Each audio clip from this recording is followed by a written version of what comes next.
Bem-vindo novamente para encerrar, para poder fechar esse pacote aqui. Você já está começando a entender o que é neuronegociação, como você faz isso. Agora a gente vai colocar isso nos 8 passos. Os 8 passos da negociação, que é uma aula que você precisa ver.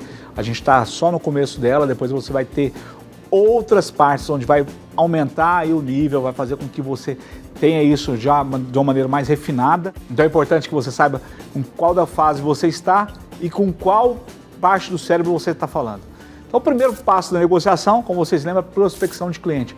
Na prospecção de cliente agora você já sabe, você tem que tentar tocar já o emocional da pessoa, já fazer ela se envolver de alguma forma. A prospecção não pode ser algo que só está relacionado às características do produto.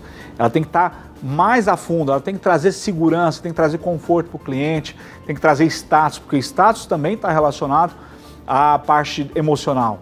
Então você vai trazer tudo o que pode agregar nessa parte emocional. O segundo passo da negociação é a abertura da venda. É fundamental, a gente já comentou a respeito disso, é fundamental para você confortar o cérebro reptiliano, para que ele fique seu amigo. Se ele te entender como um amigo e não como uma ameaça, você consegue ter um ambiente muito melhor para fazer uma negociação. Então é importantíssimo que você aplique bem a abertura. O terceiro passo, que é a parte da sondagem, além de você conseguir extrair do cliente tudo aquilo que move a decisão dele, que é a parte límbica, lembra lá do Divertidamente, tudo que move está naquele painel de controle, tudo que move o seu cliente está na parte emocional. Além de você descobrir isso, para você fazer uma apresentação muito melhor, o seu cliente vai se sentir recompensado, porque é alguém que está interessado nele. E o nosso cérebro reptiliano, ele tem muito prazer nisso, nas pessoas que querem o bem dele. Quando você está ouvindo um cliente, você está demonstrando para ele que você está interessado nele. Então faz com que ele tenha mais similaridade com você. No quarto passo, que é a apresentação, aqui você já entendeu o que era benefício e custo, né? O que é o preço, o que você deixa na mesa e o que você leva para casa. Só que agora vai ficar ainda maior a sua possibilidade de fazer com que o cliente ele sinta realmente qual é o seu produto na prática, mesmo sem ainda ter experimentado. Porque agora você pode engajar ele emocionalmente, fazendo com que ele tenha experiência, mesmo sem ter experimentado o seu produto, só pelo discurso que você vai fazer. Então você tem que engajar o seu cliente emocionalmente, você tem que trazer elementos que desperte essa parte. Não só a parte lógica, essa parte lógica ela é importantíssima, mas ela sozinha ela não convence. Você precisa trazer essa parte experimental. Por isso que a gente fala sobre a venda experimental, né? Você faz o cliente experimentar. No quinto passo é quando o cliente está tendo uma conversa interna ali com ele, o self-talk, que ele está ali conversando com ele, com os medos dele, talvez ali o reptiliano está falando, sai fora desse cara, pede um tempo aí, fala para ele o que você vai pensar, e aí você acaba perdendo o cliente nesse momento, porque na verdade ele não vai te falar, talvez ele nem subiu para o consciente dele, mas ele tem ali internamente uma objeção. Por isso que é tão importante você tentar o fechamento. Você fazer com que o cliente sinta até um pouco pressionado para você fechar um negócio naquele momento.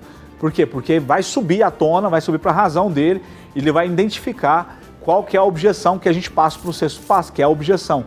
Ele vai ter que soltar alguma objeção.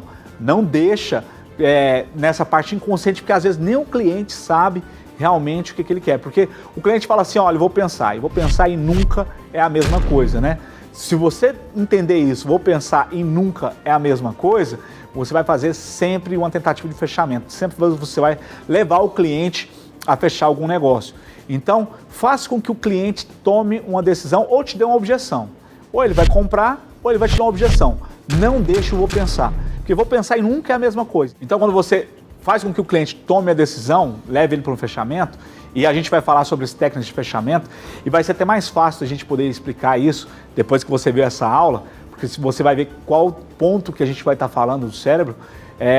Então assista a aula de fechamento, nós temos aí 15 técnicas infalíveis de fechamento, você vai poder usar uma ou a outra, mas você tem que fazer essa tentativa de fechamento para fazer com que o cliente dê objeção, porque às vezes nem ele sabe a objeção. Então quando você pressiona o seu cliente, essa objeção ela surge, e quando ela surge, fica muito mais fácil você lidar com ela, porque o cliente fala, vou pensar, daqui 2 semanas você liga para o seu cliente, e depois você descobre que ele nem lembra o seu nome, então você precisa realmente fazer com que ele pense, e pense naquele momento. Tem técnicas para isso, tá? Mas você pode começar a pressionar ele. Contornando a objeção, fazendo com que ele decida de fato, feche a venda. Fechou a venda, aí você tem um compromisso social de fazer com que esse acompanhamento seja bem feito, e isso é o pós-venda. Então, dentro da neurociência, neuronegociação, você pode associar os 8 passos, entender com qual parte do cérebro você está tratando. Não só isso, não só falando dos 8 passos, você também pode fazer isso de uma maneira muito mais precisa se você conhece o estudo do Enneagrama. Então, um estudo aqui, se você não viu, é importante que você assista, porque lá vai falar qual tipo de sentimento que move essa pessoa. Já que a gente está falando que neurociência, neuronegociação, a gente tem que lidar com o cérebro límbico, que é a parte da negociação, então você precisa já ir direto ao ponto. Vai facilitar muito, vai ser muito mais cirúrgico, muito mais preciso a sua argumentação, porque você sabe que um vai estar mais ligado à vaidade, o outro vai estar mais ligado a talvez ajudar outras pessoas. Então é importante que você conheça esse ensinamento também, essa técnica do Enneagrama, para que você possa aplicar, tá? Eu te espero na próxima aula, espero que isso tenha sido realmente muito proveitoso. Então, se você quer ajudar um amigo, manda para ele aí um convite do Instituto Convencer, e eu aguardo você também. Se você tiver alguma sugestão, algum comentário, manda aí para a gente. Te espero na próxima aula. Até mais, sucesso. Abraço.